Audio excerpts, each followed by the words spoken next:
Hey guys, आप सभी का वेलकम है गुरुकुल हब यूट्यूब चैनल पर। आज की इस वीडियो में हम बात करने वाले हैं आरआरबी एनटीपीसी की तैयारी कर रहे हैं जो स्टूडेंट या जिन स्टूडेंट्स का एग्जाम हो गया है। कुछ स्टूडेंट्स का एग्जाम अभी आने वाले दिनों में होने वाला है। और जैसे कि कल नोटिफिकेशन जारी किया आरआरबी ने, और उसमें क्लियरली बोल दिया है कि 1 लाख स्टूडेंट का एग्जाम अभी 22 फरवरी को और होना है, जिसमें 15 लाख पहले बच्चे थे, तो अब 16 लाख स्टूडेंट का एग्जाम होगा। और आने वाले दिनों में 5th फेज का भी एग्जाम होना तय है। तो यहां पर इस वीडियो के अंदर मैं जिक्र करने वाला हूं कि कट ऑफ के कम होने का कारण क्या हो सकता है, और इस बार का जो एवरेज मार्क्स बन रहा है स्टूडेंट ने जो अभी तक एग्जाम दिया उसके हिसाब से।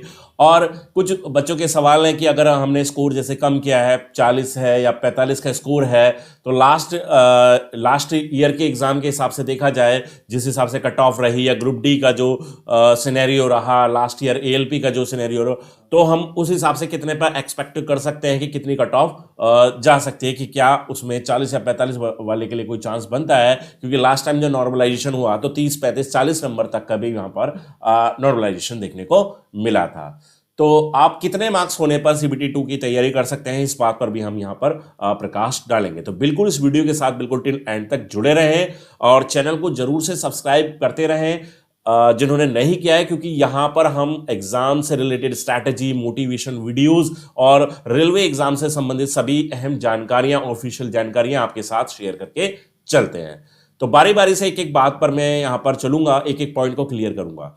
तो देखिए, कट ऑफ कम होने का सबसे बड़ा कारण जो इस बार बन रहा है वो मैं यहां पर आपको बता दूं कि नंबर ऑफ वैकेंसीज। जहां हम 2016 में जो वैकेंसीज देख रहे थे वो 14,000 के अप्रोक्स थी, और अब जो है वो 35,000 प्लस वैकेंसीज है। यानी कि हम सीधे तौर पर कह सकते हैं कि 2.5 गुना वैकेंसीज ज्यादा है। अब कुछ बच्चे बोलेंगे कि सर कंपटीशन भी तो बड़ा है। जी बिल्कुल बड़ा है, लेकिन लास्ट ईयर की कंपेयर में उतना कंपटीशन यहां पर इंक्रीज होता हुआ नहीं दिखा। क्योंकि लास्ट टाइम जब 2016 में एग्जाम हुआ था तो वहां पर 90 लाख के आसपास, 90 लाख के आसपास बच्चे एग्जाम में अपीयर थे जिन्होंने आवेदन किया था। ठीक है, और इस बार 1.25 करोड़ के करीब बच्चों ने आवेदन किया है, जबकि वैकेंसीज पहले के मुकाबले ज्यादा बढ़ी है। ठीक है, एक तो ये मेन कारण हो जाता है। अच्छा, कुछ बच्चे यहां पर ये कहेंगे कि सर नहीं, आप गलत कह रहे हैं, मेरा एक दोस्त है उसने 90 अटेम्प्ट किया है, कोई कहेगा 95 अटेम्प्ट किया है, इतना बच्चे अटेम्प्ट करके आ रहे हैं,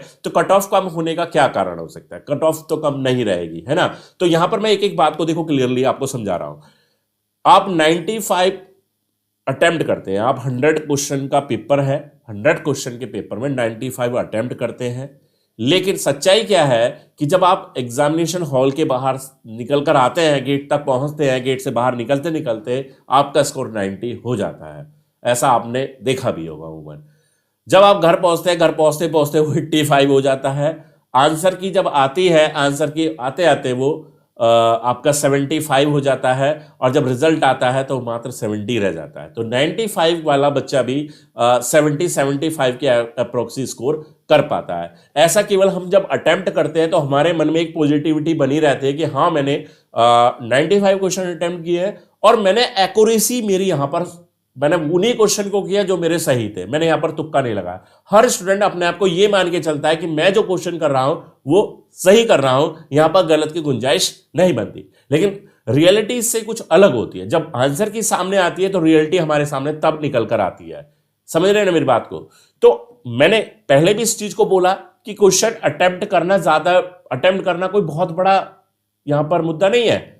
मुद्दा यह है कि आप कितनी एक्यूरेसी के साथ ज्यादा क्वेश्चन अटेम्प्ट करते हैं। एक स्टूडेंट वो है 95 अटेम्प्ट कर रहा है, लेकिन एक्यूरेसी उसकी 70% भी नहीं है। समझ रहे हैं? एक वो स्टूडेंट है जो 80 अटेम्प्ट कर रहा है, लेकिन 90% से ज्यादा की वो एक्यूरेसी कर रहा है। ठीक है, तो 80 अटेम्प्ट करने वाला और 70% से ज्यादा या 80% की एक्यूरेसी देने वाला स्टूडेंट, मैं मानता हूं यहां पर, या 90% की एक्यूरेसी देने वाला स्टूडेंट यहां पर ज्यादा बेहतर स्थिति में है कंपेयर टू 95 अटेम्प्ट करने के बाद अगर आप 60-70 की भी एक्यूरेसी नहीं दे पाते। समझ रहे ना? देखिए, यहां पर एक स्टूडेंट तो वो है जो 95 अटेम्प्ट कर रहा है और 70% की एक्यूरेसी भी नहीं दे पा रहा। एक वो है जो यहां पर 80 अटेम्प्ट कर रहा है लेकिन 90% से ज्यादा की एक्यूरेसी दे रहा है। तो इस पूरे कंपैरिजन में 80 अटेम्प्ट करना और 90% की एक्यूरेसी करने वाला ज्यादा बेहतर है, ज्यादा मार्क्स वो लेकर आ रहा है। तो यही सब सीन कुछ कट ऑफ में रहता है। क्लियर? तो इससे हम ये कह सकते हैं, जैसे कि मैंने अभी बताया कि वैकेंसीज की वजह से कट ऑफ जो है वो कम रहेगी। अब कितना कम रहेगी उसको भी हम थोड़ा सा देख लेते हैं कि इस बार का एवरेज स्कोर बन कितना रहा है।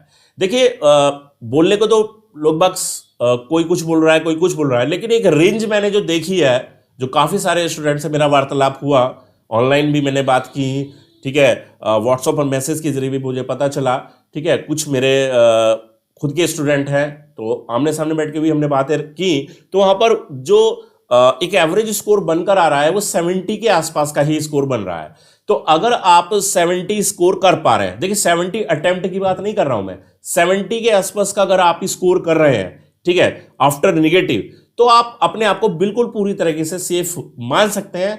हर जोन में आप अपने आप को सेफ मान सकते हैं, ठीक है, चाहे आपने किसी आसान जोन से अप्लाई किया है, चाहे आपने किसी टफ जोन से अप्लाई किया। अब आसान और टफ जोन क्या होता है उसको मैं थोड़ा सा क्लियर बता देता हूं। देखिए आसान जोन वो है जहां पर नंबर ऑफ वैकेंसीज ज्यादा हो जाती हैं और नंबर ऑफ अपेयरिंग स्टूडेंट्स की संख्या कम रहती है। तो ऐसे जोन जैसे मालदा जोन हो गया या जम्मू जोन हो गया, ये थोड़े से आसान जोन है क्योंकि यहां पर वैकेंसीज ठीक है, लेकिन यहां पर अप्लाई करने वाले स्टूडेंट्स की संख्या थोड़ी सी कम देखने को मिली है, ठीक है। तो ऐसे आसान जोन से अगर अप्लाई किया है तो वहां पर तो स्थिति और भी थोड़ी बेहतर रहेगी। लेकिन मैं ये मानता हूं कि अगर 70 के आसपास 72 70 अगर आप स्कोर करके चल रहे हैं, है ना, तो आप बिल्कुल सेफ है। आप CBT 2 की तैयारी में बिल्कुल लग जाइए बिना देर किए।